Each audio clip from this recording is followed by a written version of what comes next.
ಎಲ್ರಿಗೂ ನಮಸ್ಕಾರ. ನಾನು ಈ ವಿಡಿಯೋದಲ್ಲಿ ಮತ್ತೊಂದು ಜರ್ದೋಸಿ ಬಾರ್ಡರ್ ಲೈನ್ ಡಿಸೈನ್ನ ನಿಮ್ಮ ಮುಂದೆ ತರ್ತಾ ಇದ್ದೀನಿ. ತುಂಬ ಯೂನಿಕ್ ಆಗಿರುತ್ತೆ ಮತ್ತು ಬ್ರೈಡಲ್ ಆಗಿರುತ್ತೆ ನೋಡಿ. ಜರ್ದೋಸಿಲಿ ಆಲ್ಮೋಸ್ಟ್ ಜರ್ದೋಸಿಲಿ ಯಾವುದೇ ಒಂದು ಬಾರ್ಡರ್ ಡಿಸೈನ್ ಹಾಕಿದ್ರೂ ಬ್ರೈಡಲ್ ಆಗಿ ಇರುತ್ತೆ. ಅದರಲ್ಲಿ ಇದೊಂದು ಟೈಪ್ ತೋರಿಸ್ತಾ ಇದ್ದೀನಿ. ಲಾಸ್ಟ್ ವಿಡಿಯೋದಲ್ಲಿ ಡ್ರಾಪ್ ಶೇಪ್ ಒಳಗಡೆ ಡ್ರಾಪ್ ಶೇಪ್ನ ಯಾವ ಥರ ತಗೊಳ್ಳೋದು ಅಂತ ತೋರಿಸಿದ್ದೆ. ಈಗ ಡ್ರಾಪ್ ಶೇಪ್ ಒಳಗಡೆ ಬೀಡ್ಸ್ ಯಾವ ಥರ ಹಾಕೋದಂತ ತೋರಿಸ್ತೀನಿ ನೋಡಿರಿ. ಅದಕ್ಕೆ ನಾನು ಈ ಜರ್ದೋಸಿ ಮೆರೂನ್ ಕಲರ್ ಜರ್ದೋಸಿ ಮತ್ತೆ ಈಗ ಸೂಜಿ ದಾರ ತೊಗೊಂಡಿನಿ, ಒಂದು ಸ್ಟ್ರೈಟ್ ಲೈನ್ ಹಾಕೊಂಡಿದ್ದೀನಿ ನೋಡ್ರಿ. ಸ್ಟ್ರೈಟ್ ಲೈನ್ ಇದು ಹಾಕೊಂಡಿದ್ದೀನಿ. ಆಕ್ಚುಲಿ ಇದು ಕ್ರೋಶೆ ಕಡ್ಡಿಲಲ್ಲ, ಸೂಜಿ ದಾರದಲ್ಲೇ ಹಾಕ್ತಾ ಇದ್ರೆ ಸ್ಪ್ರಿಂಗ್ ಸ್ವಲ್ಪ ಎಕ್ಸ್ಟೆಂಡ್ ಆಗ್ಬಿಡುತ್ತೆ. ಈಸಿಯಾಗಿ ಹಾಕ್ಬೋದು. ಸೂಜಿ ದಾರದಲ್ಲಿ ಆದ್ರೆ ಕ್ರೋಶೆ ಕಡ್ಡಿ ಸ್ವಲ್ಪ ಮಿಸ್ ಆಗುತ್ತೆ. ಈಸಿಯಾಗಿ ಸೂಜಿ ದಾರದಲ್ಲಿ ಈಸಿಯಾಗಿ ಬೇಸಿಕ್ ಕಲರ್ಗೆ ನಾನು ತೋರಿಸ್ತಾ ಇದ್ದೀನಿ.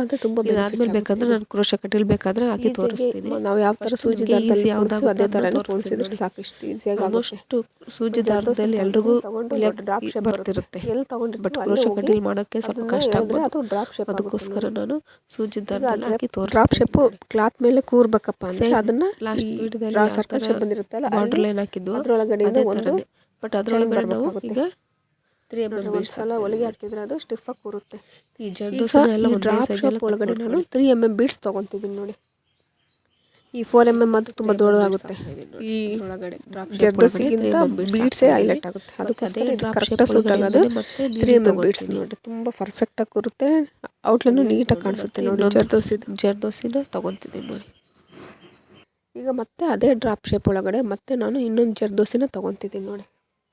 ಲಾಸ್ಟ್ ವಿಡಿಯೋದಲ್ಲಿ ನಾನು zardozi drop shape border design ತೋರಿಸಿದ್ನಲ್ಲ, ಸೇಮ್ ಅದೇ ಥರನೇ, ಬಟ್ ಅದರೊಳಗಡೆ ನಾವು ಬೀಡ್ಸ್ ಹಾಕ್ತಾ ಇದ್ದೀವಿ. ಈಗ ಮತ್ತೆ ನಾನು ಎಲ್ಲಿಂದ ಬಂದು ಅಲ್ಲಿಂದನೇ ತೊಗೊಂಡಿದ್ದೀನಿ ನೋಡಿ. ತುಂಬ ಅಂದರೆ ತುಂಬ ಯುನಿಕ್ ಆಗಿರುತ್ತೆ ನೋಡಿ. ತುಂಬ ಚೆನ್ನಾಗಿರುತ್ತೆ, ಈಸಿಯಾಗಿ ಹಾಕ್ಬೋದು. ಇಷ್ಟೇ ಡ್ರಾಪ್ ಶೇಪ್. ಇವಾಗ ಅದು ಸ್ಟಿಫಾಗಿ ಕೂರ್ಬೇಕಂದ್ರೆ ಇನ್ನೊಂದು ನಾನು ಇದು ಚೈನ್ ಹಾಕಿದ್ದೀನಿ ನೋಡಿ. ಈಗ ಮತ್ತೆ ಅದರೊಳಗಡೆ ನಾನು ಬೀಡ್ಸ್ ಹಾಕ್ತಾಯಿದ್ದೀನಿ. 1 2 ನೀಟಾಗಿ ನೋಡ್ಕೊಂಬಿಟ್ರೆ ಸಾಕು. ನೀವು ಎಷ್ಟು ಉದ್ದ ಬೇಕಾದರೂ ಹಾಕ್ಬೋದು. ಬಟ್ ಹಾಕೋ ಮೆಥಡ್ನ ನೀಟಾಗಿ 1 ಸಲ ಅಲ್ಲ 2 ಸಲ ನೀಟಾಗಿ ನೋಡ್ಕೊಂಬಿಡಿ. ಈ ಹಾಕೋದನ್ನ ಅಬ್ಸರ್ವ್ ಮಾಡ್ತಾನೇ ಇದ್ದರೆ ಪೂರ್ತಿಯಾಗಿ ಈ ವಿಡಿಯೋ ಪೂರ್ತಿಯಾಗಿ ನೋಡ್ತಾ ಇದ್ರೆ ನಿಮ್ಗೇನು ಅನಿಸುತ್ತೆ, ನಿಮಗೊಂದು ಮೆಥಡ್ ಸಿಗುತ್ತೆ, ಒಂದು ಐಡಿಯಾ ಸಿಗುತ್ತೆ ಯಾವ ಥರ ಹಾಕ್ಬೇಕು ಅಂತ.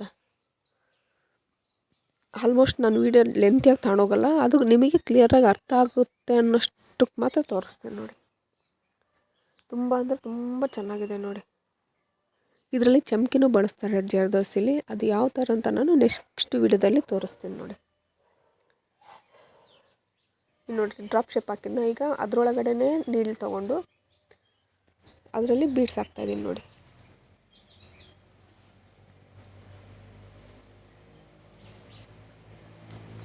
ಈಗ ಬೀಡ್ಸ್ ಹಾಕಿ ಮತ್ತು ಆ ಬೀಡ್ಸ್ ಪಕ್ಕನೇ ನಾನು ಮೇಲ್ಗಡೆ ಬರ್ತಾಯಿದ್ದೀನಿ ನೋಡಿ.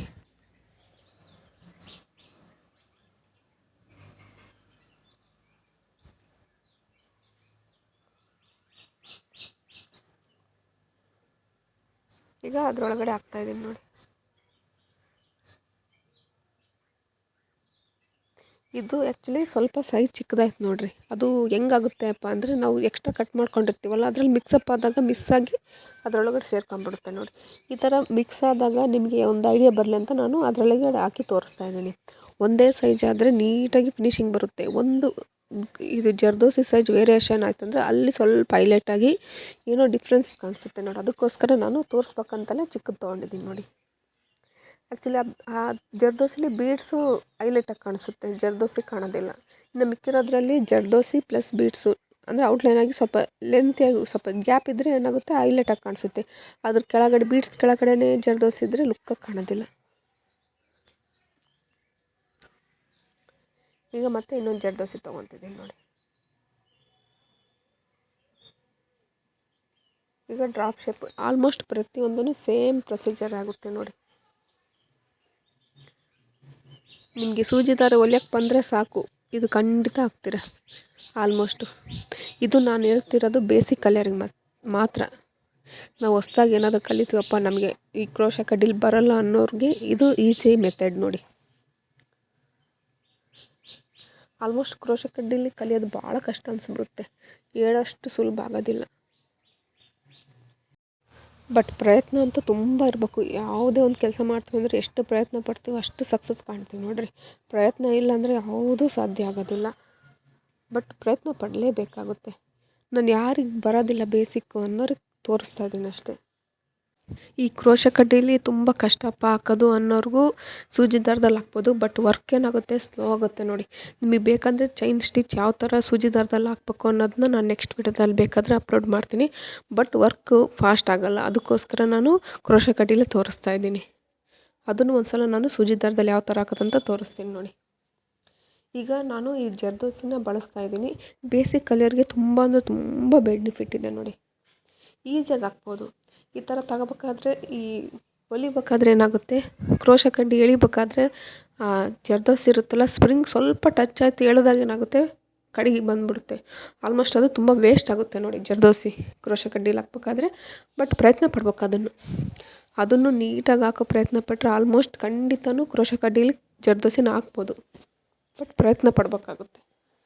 ಬಟ್ ಇದು ಬೇಸಿಕ್ ಕಲಿಯೋರಿಗೆ ಈ ಥರ ಹಾಕಿದರೆ ಯೂಸ್ಫುಲ್ ಆಗುತ್ತೆ ಅಂತ ನಾನು ನಿಮಗೆ ತೋರಿಸ್ತಾ ಇದ್ದೀನಿ ನೋಡಿ. ನೋಡಿರಿ ಎಷ್ಟು ಸಿಂಪಲ್ಲಾಗಿ ಎಷ್ಟು ಈಸಿಯಾಗಿ ಹಾಕ್ಬೋದು. ಬೇಸಿಕ್ ಕಲಿಯೋರು ಫಸ್ಟು ಸೂಜಿ ದಾರದಲ್ಲಿ ಹಾಕೋದು ಕಲ್ತ್ಕೊಳ್ರಿ. ಸೂಜಿ ದಾರದಲ್ಲಿ ಈಸಿಯಾಗಿ ಹಾಕ್ತೀವಿ, ಫಾಸ್ಟಾಗಿ ಹಾಕ್ತೀವಿ ಅಂದಾಗ ಆಗ ನಿಮಗೆ ಕ್ರೋಶ ಕಡ್ಡಿ ಅವಶ್ಯಕತೆ ಅನಿಸುತ್ತೆ. ಆವಾಗ ಪ್ರಾಕ್ಟೀಸ್ ಮಾಡಿಸ್ತೀರ. ನಮ್ಗೆ ಯಾವುದೇ ಒಂದು ಕೆಲಸ ಕಷ್ಟ ಅಂದಾಗ ಅದು ಯಾವುದನ್ನು ಬಿಡೋದಿಲ್ಲ, ನಾವು ಕಲಿತೀವಿ ಅವಶ್ಯಕತೆ ಬಿದ್ದಾಗ. ಅದಕ್ಕೋಸ್ಕರ ಸ್ಟಾರ್ಟಿಂಗು ಸೂಜಿ ದಾರದಲ್ಲಿ ಹಾಕಿ, ತುಂಬ ಚೆನ್ನಾಗಿ ಬರುತ್ತೆ ಫಿನಿಶಿಂಗು. ಹೇಳಿದ್ನಲ್ವ, ಸೈಜ್ ಮಾತ್ರ ಕರೆಕ್ಟಾಗಿ ಕಟ್ ಮಾಡ್ಕೋಬೇಕು. ಸೈಜ್ ವ್ಯತ್ಯಾಸ ಆದರೆ ಶೇಪ್ ಗೊತ್ತಾಗುತ್ತೆ ನೋಡಿ. ಈಗ ಮಧ್ಯದಲ್ಲಿ ನಮ್ಮ ಚಿಕ್ಕದು ಹಾಕಿರೋದ್ರಿಂದ ನೋಡಿರಿ ಎಷ್ಟು ಚಿಕ್ಕದು ಕಾಣಿಸುತ್ತೆ, ಮಿಕ್ಕಿರೋವೆಲ್ಲ ಒಂದೇ ಸೈಜ್ ಕಾಣಿಸುತ್ತೆ ನೋಡಿ. ಅದಕ್ಕೋಸ್ಕರ ನೀಟಾಗಿ ಯಾವುದೇ ಒಂದು ಕೆಲಸನ ನೀಟಾಗಿ ಪರ್ಫೆಕ್ಟಾಗಿ ಮಾಡಬೇಕು. ಇದು ಗೋಲ್ಡ್ ಕಲರ್ ಹಾಕಿರೋದು ನೋಡಿರಿ ಎಷ್ಟು ನೀಟಾಗಿ ಬಂದಿದೆ, ಒಂದೇ ಸೈಜ್ ಹಾಕಿದ್ದೀನಿ. ಇದು ಮೆರೂನ್ ಕಲರ್ ಯಾಕೆ ಒಂದು ಸೈಜ್ ವ್ಯತ್ಯಾಸ ಹಾಕಿದ್ದಂದರೆ ನಿಮಗೆ ಗೊತ್ತಾಗಲಿ ಅನ್ನೋದಕ್ಕೋಸ್ಕರ ನಾನು ಸೈಜ್ ಚಿಕ್ಕದಾಗಿ ತೋರಿಸ್ತಾ ಇದ್ದೀನಿ ನೋಡಿ. ಒಂದು ಚಿಕ್ಕದು ಒಂದು ದೊಡ್ಡದಾದರೆ ಹೆಂಗೆ ಕಾಣಿಸುತ್ತೆ ಅನ್ನೋದಕ್ಕೋಸ್ಕರ ಎಕ್ಸಾಂಪಲ್ಗೋಸ್ಕರ ತೋರಿಸಿದ್ದೀನಿ ನಾನು ನೋಡಿರಿ. ಈಗ ಅದರೊಳಗಡೆ ಹೋಗಿ ಅದು ಫಸ್ಟ್ ಡ್ರಾಪ್ ಶೇಪ್ನ ನೀಟಾಗಿ ಕ್ಲಾತ್ ಮೇಲೆ ಫಿಕ್ಸ್ ಮಾಡಿ ಆಮೇಲೆ ಬೀಡ್ಸ್ ಹಾಕ್ಬೇಕು. ಇಲ್ಲ ಅಂದರೆ ಅದು ಎದ್ದಿರೋ ಥರ ಕಾಣಿಸುತ್ತಾ, ಬೀಡ್ಸ್ ಎಲ್ಲಿಗೆ ಹಾಕ್ಬೇಕು ಅನ್ನೋದೊಂದು ಫಿಕ್ಸ್ ಗೊತ್ತಾಗೋದಿಲ್ಲ, ಎಲ್ಲಿಗೆ ಫಿಕ್ಸ್ ಮಾಡ್ಬೇಕು ಅನ್ನೋದು ಗೊತ್ತಾಗಲ್ಲ. ಅದಕ್ಕೋಸ್ಕರ ತುಂಬ ಈಸಿಯಾಗಿ ಹಾಕ್ಬೋದು ನೋಡಿ, ಯಾರು ಬೇಕಾದರೂ ಹಾಕ್ಬೋದು. ನೆಕ್ಸ್ಟ್ ವಿಡಿಯೋದಲ್ಲಿ ನಾನು ಜರ್ದೋಸಿದು ಇನ್ನೊಂದು ಬಾರ್ಡ್ರ್ ಆದರೂ ತೋರಿಸ್ತೀನಿ, ಇಲ್ಲಾಂದರೆ ಈ ಸೂಜಿ ದಾರದಲ್ಲಿ ಚೈನ್ ಸ್ಟಿಚ್ ಯಾವ ಥರ ಹಾಕೋದು ಅಂತ ಅನ್ನೋದು ತೋರಿಸ್ತೀನಿ ನೋಡಿ. ತುಂಬ ಈಸಿಯಾಗಿ ಹಾಕ್ಬೋದು ನೋಡಿ. ಕಲಿಬೇಕು, ಚೆನ್ನಾಗಿ ಕಲಿಬೇಕು. ಏನಾದರೂ ಒಂದು ಸಾಧನೆ ಮಾಡಬೇಕಂದ್ರೆ ಮಾಡಲೇಬೇಕಾಗುತ್ತೆ ನೋಡಿ. ಇಲ್ಲ ಸುಮ್ಮನೆ ಕಾಟಾಚಾರಕ್ಕಂದರೆ ಯಾವುದೂ ಬರೋದಿಲ್ಲ. ಪ್ರಯತ್ನ ಪಡಬೇಕು.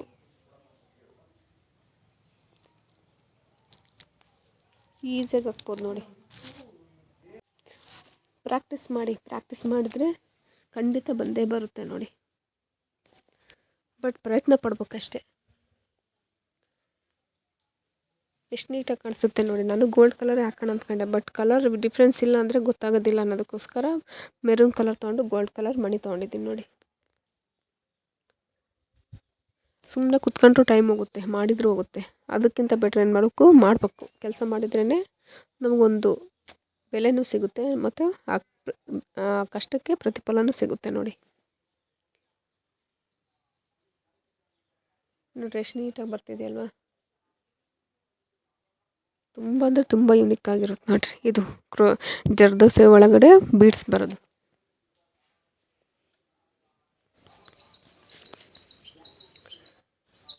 ಈ ಡಿಸೈನ್ನ ಯಾರು ಬೇಕಾದರೂ ಹಾಕ್ಬೋದು ನೋಡಿ. ಸೂಜಿ ದಾರದಲ್ಲಿ ಎಲ್ರಿಗೂ ಆಲ್ಮೋಸ್ಟ್ ಪ್ರತಿದಿನವೂ ಕೆಲವೊಂದು ವಸ್ತುಗಳು ಬಳಸ್ತೀವಿ ಅಂದಮೇಲೆ ಈಸಿಯಾಗಿ ಬಂದೇ ಬರುತ್ತೆ. ಅದಕ್ಕೋಸ್ಕರ ಫಸ್ಟ್ ಒಂದು ಸಲ ಕಲ್ತು ನೋಡ್ರಿ, ಗೊತ್ತಾಗುತ್ತೆ. ಬರುತ್ತೋ ಇಲ್ಲೋ ಅಂತನಾದರೂ ನಿಮ್ಗೊಂದು ಐಡಿಯಾ ಸಿಗುತ್ತೆ. ಪ್ರಯತ್ನ ಪಡ್ರಿ, ಈಸಿಯಾಗಿ ಹಾಕ್ಬೋದು.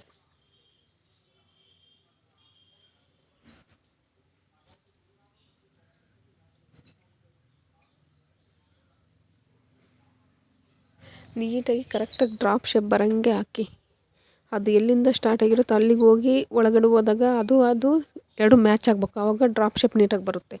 ಒಂದು ಅಲ್ಲಿದ್ದು ಇನ್ನೊಂದು ಸ್ವಲ್ಪ ಸೈಡ್ಗೆ ಹೋಗಿದ್ದು ನೀಟಾಗಿ ಕಾಣೋದಿಲ್ಲ ನೋಡಿ. ನೋಡ್ರಿ ಎಷ್ಟು ನೀಟಾಗಿ ಕಾಣಿಸ್ತಿದೆಯಲ್ವ.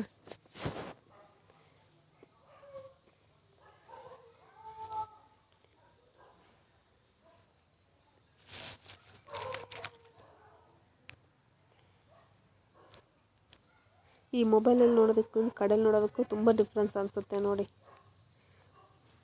ತುಂಬ ಬ್ರೈಡಲ್ ಆಗಿ ಬರುತ್ತೆ ಕಡೆಯಲ್ಲಿ ನೋಡೋದಕ್ಕಾಯಿತು ಇರೋದಕ್ಕಾಯಿತು. ಒಂದ್ಸಲ ಹಾಕಿ ನೋಡಿ ಗೊತ್ತಾಗುತ್ತೆ ನಿಮಗೆ ಅದು ಹೆಂಗೆ ಬಂದಿರುತ್ತೆ ಹೆಂಗಿರುತ್ತೆ ಅಂತ.